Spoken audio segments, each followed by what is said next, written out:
ओम शांति। 19 सितंबर 2020 की मुरली है। बाबा ने कहा, मीठे बच्चे, सत्य पंडा आया है तुम्हें सच्ची सच्ची यात्रा सिखलाने। तुम्हारी यात्रा में मुख्य है पवित्रता, याद करो और पवित्र बनो। प्रश्न है, तुम मैसेंजर व पैगंबर के बच्चे को किस एक बात के सिवाय और किसी भी बात में आर्ग्यू नहीं करनी है। उत्तर, तुम मैसेंजर के बच्चे सबको यही मैसेज दो कि अपने को आत्मा समझो और बाप को याद करो, तो इस योग अग्नि से तुम्हारे विकर्म विनाश होंगे। यही ओना रखो, बाकी और बातों में जाने से कोई फायदा नहीं। तुम्हें सिर्फ सभी को बाप का परिचय देना है, जिससे वह आस्तिक बने।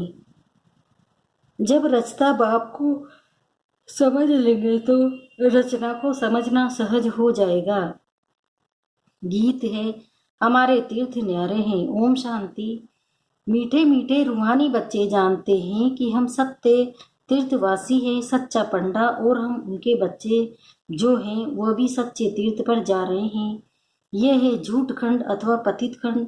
अभी सच खंड व पावन खंड में जा रहे हैं। मनुष्य यात्रा पर जाते हैं ना, कोई कोई खास यात्राएं लगती है जहाँ पर कोई कभी भी जा सकते हैं। यह भी यात्रा है। इसमें जाना तब होता है जब सत्य पंडा खुद आए। वह आता है कल्प कल्प के संगम पर। इसमें न ठंडी न गर्मी की बात है, न धक्के खाने की बात है। यह तो है याद की यात्रा। उन यात्राओं में सन्यासी भी जाते हैं। सच्ची सच्ची यात्रा करने वाले जो होते हैं वो पवित्र रहते हैं। तुम्हारे में भी सभी यात्रा पर हैं। तुम ब्राह्मण हो, सच्चे सच्चे ब्रह्मा कुमार कुमारियां कौन हैं जो कभी भी विकार में नहीं जाते। पुरुषार्थी तो जरूर है, मनसा संकल्प बल आए। मुख्य है विकार की बात। कोई पूछे निर्विकारी ब्राह्मण कितने हैं आपके पास, बोलो ये पूछने की जरूरत नहीं है। इन बातों से आपका क्या पेट भरेगा। तुम यात्री बनो, यात्रा करने वाले कितने हैं इस पूछने से कोई कायदा नहीं है। ब्राह्मण तो कोई सच्चे भी हैं तो झूठे भी हैं। आज सच्चे हैं कल झूठे बन जाते हैं। कार में गया तो ब्राह्मण नहीं ठहरा, फिर शूद्र का शूद्र हो गया। आज प्रतिज्ञा करते कर विकार में गिर असुर बन जाते हैं। अब ये बातें कहाँ तक पेट समझाएं। इनसे पेट तो नहीं भरेगा व मुख मीठा नहीं होगा। यहाँ हम बाप को याद करते हैं और बाप की रचना के आदि मध्य अंत को जानते हैं। बाकी और सब बातों में कुछ रखा नहीं है। बोलो, यहाँ बाप की याद सिखाई जाती है और पवित्रता है मुख्य। जो आज पवित्र बन फिर अपवित्र बन जाते हैं तो ब्राह्मण ही नहीं रहा। वो हिसाब कहाँ तक बैठ तुमको सुनाएंगे। ऐसे तो बहुत गिरते होंगे माया के तूफान में, इसलिए ब्राह्मणों की माला नहीं बन सकती। हम तो पैगंबर के बच्चे पैगाम सुनाते हैं, मैसेंजर के बच्चे मैसेज देते हैं। अपने को आत्मा समझ और बाप को याद करो, तो इस योग अग्नि से विकर्म विनाश होंगे। यह ऊना रखो। बाकी प्रश्न तो ढेर के ढेर मनुष्य पूछेंगे, सिवाय एक बात के और कोई बातों में जाने से कोई फायदा ही नहीं। यहाँ तो ये जानने का है कि नास्तिक से आस्तिक, निधन से धन के कैसे बने। जो धन इसे वर्षा पाए ये पूछो। बाकी तो सब पुरुषार्थ ये विकार की बात में ही बहुत फेल होते हैं। बहुत दिनों के बाद स्त्री को देखते हैं तो बात मत पूछो। कोई को शराब की आदत होती है, तीर्थों पर जाएंगे तो शराब अथवा बीड़ी की जिनको आदत होगी वो उसके बिगड़ रह नहीं सकेंगे। छिपा कर भी पीते हैं। कर ही क्या सकते हैं। बहुत है जो सच नहीं बोलते हैं, छिपाते रहते हैं। बाबा बच्चों को युक्तियां बतलाते हैं कि कैसे युक्ति से जवाब देना चाहिए। एक बात का ही परिचय देना है जिससे मनुष्य आस्तिक बने। पहले जब बाप को नहीं जाना तब कोई प्रश्न पूछना ही फालतू है। ऐसे बहुत आते हैं, समझते कुछ भी नहीं है, सिर्फ सुनते रहते हैं, कायदा कुछ भी नहीं। बाबा को लिखते हैं, 1000 2000 आए, उनसे दो एक समझने के लिए आते रहते हैं। फलाना फलाना बड़ा आदमी आता रहता है। हम समझ जाते हैं उनको जो परिचय मिलना चाहिए वो मिला नहीं है। पूरा परिचय मिले तो समझे, ये तो ठीक कहते हैं। हम आत्माओं का बाप परमपिता परमात्मा है। वो पढ़ाते हैं, कहते हैं अपने को आत्मा समझ मुझे याद करो। ये अंतिम जन्म पवित्र बनो तो पवित्र नहीं रहते वो ब्राह्मण नहीं शूद्र हैं। लड़ाई का मैदान है, झाड़ बढ़ता रहेगा और तूफान भी लगेंगे। बहुत पत्ते गिरते रहेंगे। कौन बैठ गिनती करेंगे कि सच्चे ब्राह्मण कौन है। सच्चे वह जो कभी शुद्र न बने, जरा भी दृष्टि न जाए, अंत में कर्मातीत अवस्था होती है। बड़ी ऊंची मंजिलें मनसा में भी न आए, वह अवस्था अंत में होनी है। इस समय एक की भी ऐसी अवस्था नहीं है। इस समय सब पुरुषार्थी है, नीचे ऊपर होते रहते हैं। मुख्य आंखों की ही बात है, हम आत्मा है, इस शरीर द्वारा पाठ बजाते हैं। ये पक्का अभ्यास चाहिए। जब तक रावण राज्य है तब तक युद्ध चलता रहेगा। पिछाड़ी में कर्मातीत अवस्था होगी, आगे चलकर तुमको फीलिंग आएगी, समझते जाएंगे। अभी तो झाड़ बहुत छोटा है, तूफान लगता है, पत्ते गिर पड़ते हैं, जो कच्चे हैं वो गिर पड़ते हैं। हर एक अपने से पूछे मेरी अवस्था कहाँ तक है। बाकी जो प्रश्न पूछते हैं उन बातों में जांचती जाओ ही नहीं। बोलो, हम बाप की श्रीमत पर चल रहे हैं, वो बेहद का बाप आकर बेहद का सुख देते हैं, अथवा नई दुनिया स्थापन करते हैं, वहाँ सुखी होता है। जहाँ मनुष्य रहते हैं उसको ही दुनिया कहा जाता है। निराकारी वर्ड में आत्माएं है ना, ये किसी की बुद्धि में नहीं है कि आत्मा कैसे बिनती है। ये भी पहले कोई नए को नहीं समझाना है। पहले पहले तो समझाना है, बेहद का बाप बेहद का वर्षा देते हैं। भारत पावन था, अभी पतित है, कलयुग के बाद फिर सतयुग आना है। दूसरा कोई भी समझा न सका सिवाय बीके के। ये है नई रचना, बाप पढ़ा रहे हैं, ये समझानी बुद्धि में रहनी चाहिए। कोई डिफिकल्ट बात नहीं है, परंतु माया भुला देती है, विकर्म करा देती है। आधा कल्प से विकर्म करने की आदत पड़ी हुई है, वो सब आसुरी आदतें मिटानी है। बाबा खुद कहते हैं सब पुरुषार्थ ये कर्मातीत अवस्था को पाने में बहुत टाइम लगता है। ब्राह्मण कभी विकार में नहीं जाते, युद्ध के मैदान में चलते चलते हार खा लेते हैं। ये प्रश्न से कोई फायदा नहीं। पहले अपने बाप को याद करो। हमको शिव बाबा ने कल पहले मुआफिक फरमान दिया है कि अपने को आत्मा समझ मुझ बाप को याद करो। ये बड़ी लड़ाई है। बाप एक है, कृष्ण को बाप नहीं कहेंगे। कृष्ण का नाम डाल दिया है, रोंग से राइट बनाने वाला बाप है, तब तो उनको टूत कहा जाता है ना। इस समय तुम बच्चे ही सारे सृष्टि के राज को जानते हो। सतयुग में है डीटी डिनाइस्टी, रावण राज्य में फिर है आसुरी डिनाइस्टी। संगम युग क्लियर कर दिखाना है, ये है पुरुषोत्तम संगम युग। उस तरफ देवताएं, इस तरफ असुर। बाकी उनकी लड़ाई हुई नहीं है। लड़ाई तुम ब्राह्मणों की है विकारों से, इसको भी लड़ाई नहीं कहेंगे। सबसे बड़ा काम विकार है, ये काम महाशत्रु है। इन पर जीत पाने से ही तुम जगत जीत बनेंगे। इस विष पर ही अबलाई मार खाती है, अनेक प्रकार के विघ्न पड़ते हैं। मूल बात है पवित्रता की। पुरुषार्थ करते करते तूफान आते आते तुम्हारी जीत हो जाएगी, माया थक जाएगी। कुश्ती में पहलवान जो होते हैं वो झट सामना कर लेते हैं। मुंह का धंधा ही है अच्छी रीति लड़कर जीत पाना। पहलवान का नाम बड़ा नामाचार होता है, इनाम मिलता है। तुम्हारी तो यह है गुप्त बात। तुम जानते हो हम आत्माएं पवित्र थी, अभी अपवित्र बनी है, फिर पवित्र बनना है। यही मैसेज सबको देना है। और कोई भी प्रश्न पूछे तो तुमको इन बातों में जाना ही नहीं है। तुम्हारा है रूहानी धंधा। हम आत्माओं में बाबा ने ज्ञान भरा था, बाद में प्रारब्ध पाई, ज्ञान खत्म हो गया। अब फिर बाबा ज्ञान भर रहे हैं।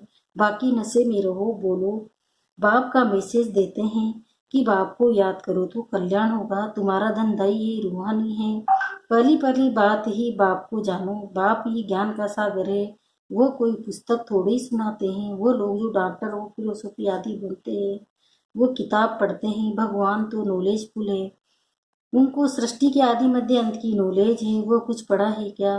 वो तो सब वेदों शास्त्रों आदि को जानते हैं। बाप कहते हैं मेरा पार्ट है तुमको नॉलेज समझाने का। ज्ञान और भक्ति का कंट्रास्ट और कोई बता न सके, ये है ज्ञान की पढ़ाई। भक्ति को ज्ञान नहीं कहा जाता है। सर्व का सदगति दाता एक ही बाप है। वर्ड की हिस्ट्री जरूर रिपीट होगी। पुरानी दुनिया के बाद फिर नई दुनिया जरूर आनी है। तुम बच्चे जानते हो, बाबा हमको फिर से पढ़ाते हैं। बाप कहते हैं मुझे याद करो। जोर सारा इस पर है। बाबा जानते हैं बहुत अच्छे अच्छे नामी ग्रामी बच्चे इस याद की यात्रा में बहुत कमजोर हैं, और जो नामी ग्रामी नहीं बांधे लिया है गरीब हैं, वो याद की यात्रा में बहुत रहते हैं। हर एक अपनी दिल से पूछे मैं बाप को कितना समय याद करता हूँ। बाबा कहते हैं बच्चे जितना हो सके तुम मुझे याद करो, अंदर में बहुत हर्षित रहो। भगवान पढ़ाते हैं तो कितनी खुशी होनी चाहिए।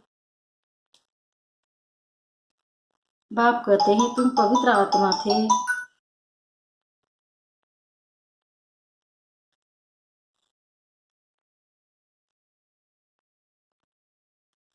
मैं शांत स्वरूप आत्मा हूँ, शांति के सागर की छत्र छाया में हूँ। शांति के सागर से शांति की किरणें निरंतर मुझ में समा रही है, मुझसे निकल निकल पूरे विश्व में फैल रही है। विश्व की आत्माएं शांति से भरपूर हो रही है। मैं डीप साइलेंस की स्थिति में हूँ, गहन शांति की अनुभूति में हूँ, सागर के तले में हूँ। बाप ही ज्ञान का सागर है। वो कोई पुस्तक थोड़े ही सुनाते। वो लोग जो डॉक्टर और फिलोसॉफी आदि बनते हैं वो किताब पढ़ते हैं। भगवान तो नॉलेजफुल है, उनको सृष्टि के आदि मध्य अंत की नॉलेज है। वो कुछ पढ़ा है क्या? वो तो सब वेद शास्त्र और आदि को जानते हैं। बाप कहते हैं मेरा पार्ट है तुमको नॉलेज समझाने का। ज्ञान और भक्ति का कंट्रास्ट और कोई बता न सके। ये है ज्ञान की पढ़ाई। भक्ति को ज्ञान नहीं कहा जाता है। सर्व का सदगति दाता एक ही बाप है। वर्ड की हिस्ट्री जरूर रिपीट होगी। पुरानी दुनिया के बाद फिर नई दुनिया जरूर आनी है। तुम बच्चे जानते हो, बाबा हमको फिर से पढ़ाते हैं। बाप कहते हैं मुझे याद करो तो सारा इस पर जोर सारा इस पर है। बाबा जानते हैं बहुत अच्छे अच्छे नामी ग्रामी बच्चे इस ज्ञान की यात्रा में बहुत कमजोर हैं, और जो नामी ग्रामी नहीं, बांधेलियां हैं, गरीब हैं, वो याद की यात्रा में बहुत रहते हैं। हर एक अपने दिल से पूछे मैं बाप को कितना समय याद करता हूँ। बाबा कहते हैं बच्चे जितना हो सके मुझे याद करो। अंदर में बहुत हर्षित रहो। भगवान पढ़ाते हैं तो कितनी खुशी होनी चाहिए। बाप कहते हैं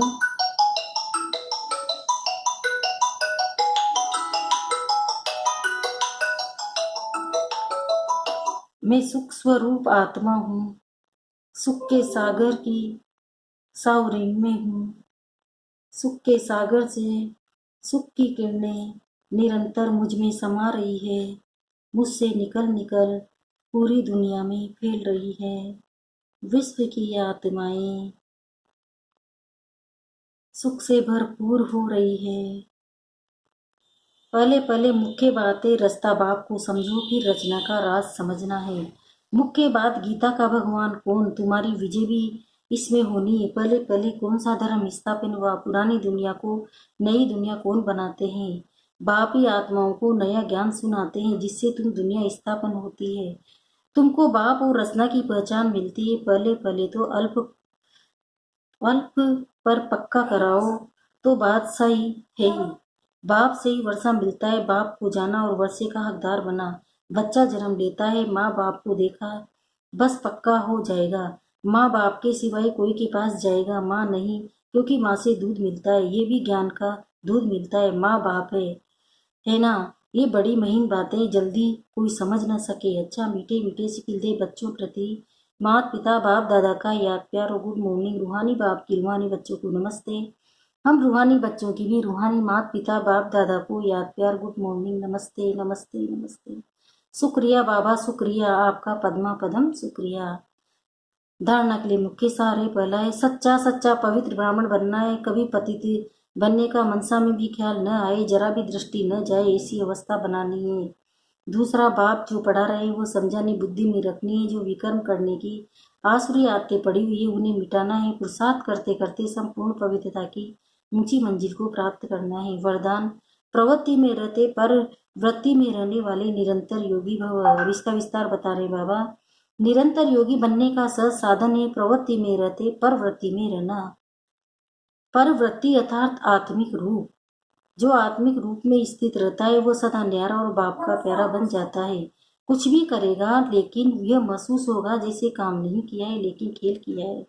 तो प्रवृत्ति में रहते आत्मिक रूप में रहने से सब खेल की तरह सहज अनुभव होगा, बंधन नहीं लगेगा। सिर्फ इसने और सहयोग के साथ शक्ति की एडिशन करूँ तो हाई जंप लगा लेंगे। स्लोगन है बुद्धि की महीनता अथवा आत्मा का हल्कापनी ब्राह्मण जीवन की पर्सनैलिटी है। ओम शांति।